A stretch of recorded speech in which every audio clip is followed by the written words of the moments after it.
I'm going to give you a scenario and I want you to tell me if it rings a bell.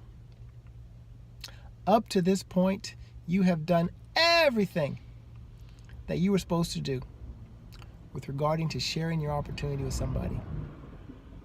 You connected or reconnected with another human being.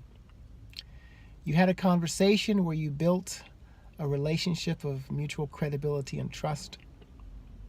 You maybe even asked them if they drank coffee or tea at least occasionally. You might even have given them a sample and followed up to see if they liked it, and they did. You might even have sold them a box or two. But whether or not you did that, through your conversation, you learned about their life.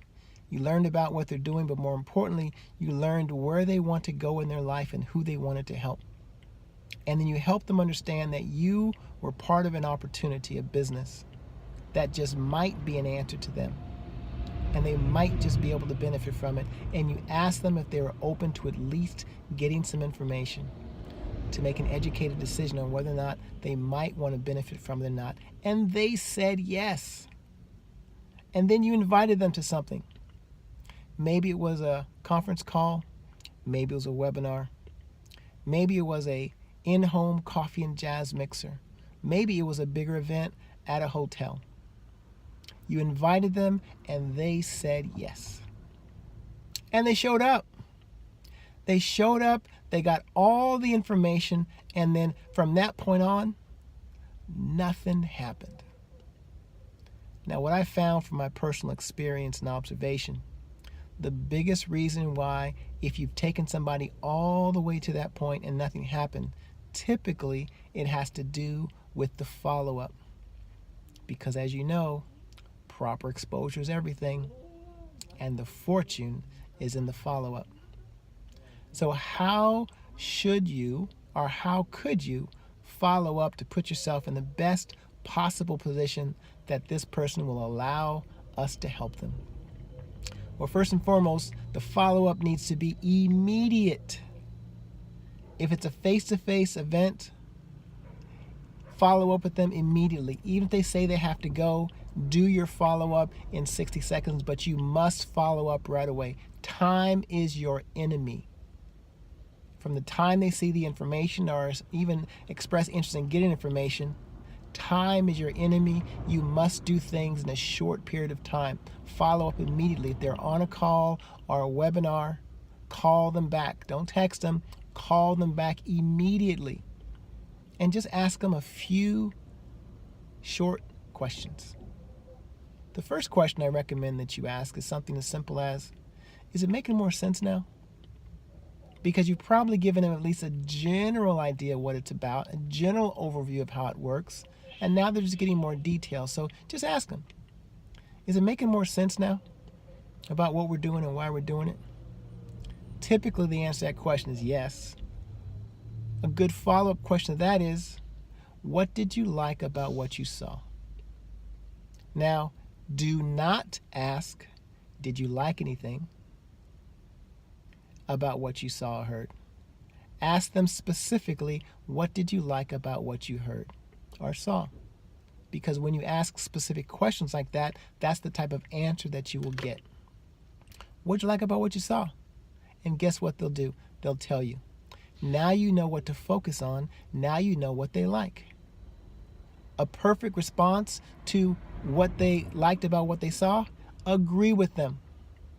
And no matter what they say, you'll agree with them because it's true. For example, if they say they like the fact that it's healthier, you can say, that's what I thought, because it's true. If they like the fact that it seems simple, you can say, that's what I like about it, because it's true.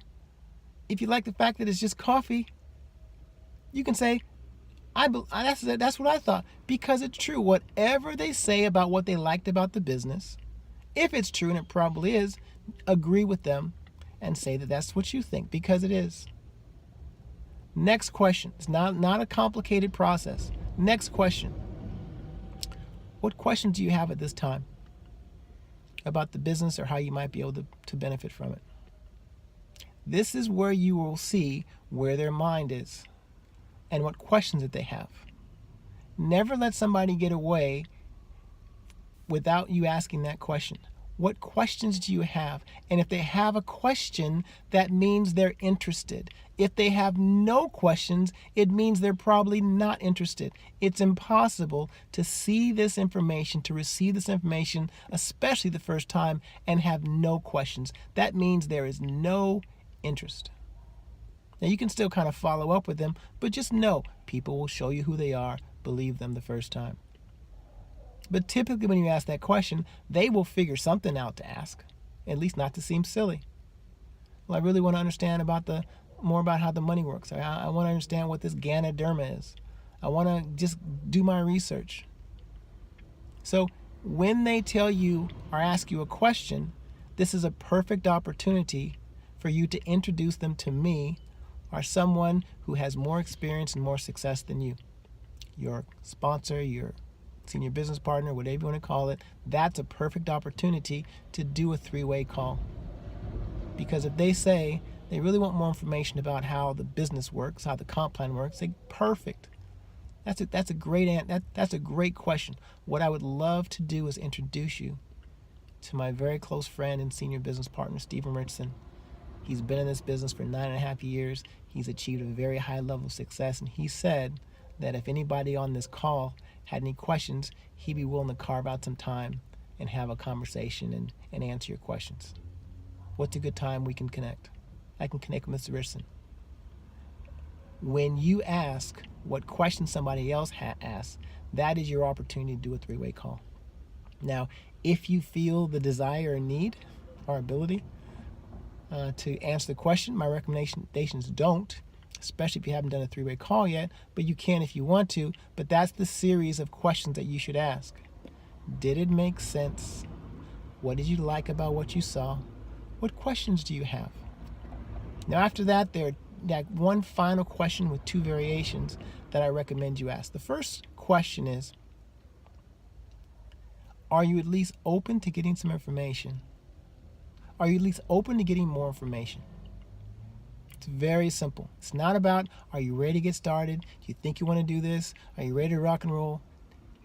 It's going to take the average person multiple exposures to the information to make a decision. And your job is to expose them enough times in a short enough period of time to make an educated decision to whether or not they'll allow us to help them or not. So once again, the question that you ask them is, are you at least open to getting more information about what this is about and how it might be able to fit into your life and how you might be able to benefit from it? When you do it properly, most people say yes, if there's any interest. And if they say no, thank them. Awesome. Thank you so much for not wasting my time or your time. Now, don't say this, but that's the feeling you should have. You don't want anybody dragging you through multiple exposures if they have no interest. When you ask the questions properly during the follow-up, you'll save everybody time and you'll know who's willing at that time and who's not. There's a final variation of especially if they've had multiple exposures, there's a more advanced question that you can ask, and it's something like this. On a scale of 1 to 10, with 10 being the highest, what's your level of interest in just getting more information? I'll say that again because the words are very important. On a scale of 1 to 10, with 10 being the highest, what's your level of interest in at least getting a little more information to understand what this is about and how you might be able to benefit from it? They're going to assign a number. Now, sometimes you'll find the number is very low, 3, 4, 5. That means that they are not interested at this time, and they're probably more going to be a customer or a referral at this time.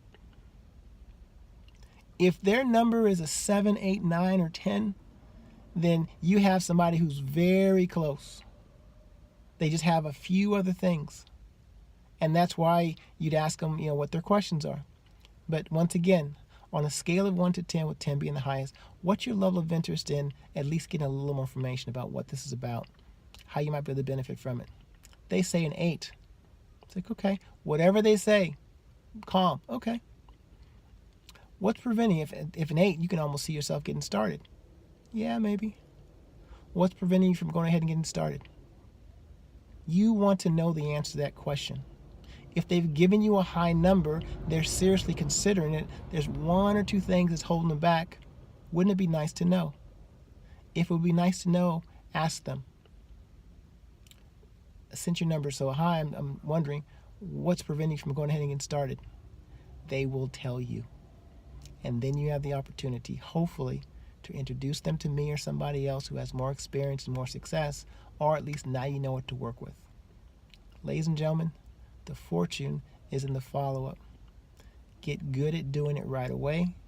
Get good at knowing those questions. Write them down in the beginning. But ask them every single time and watch your business grow. This business is easy. It's simple. It's organo.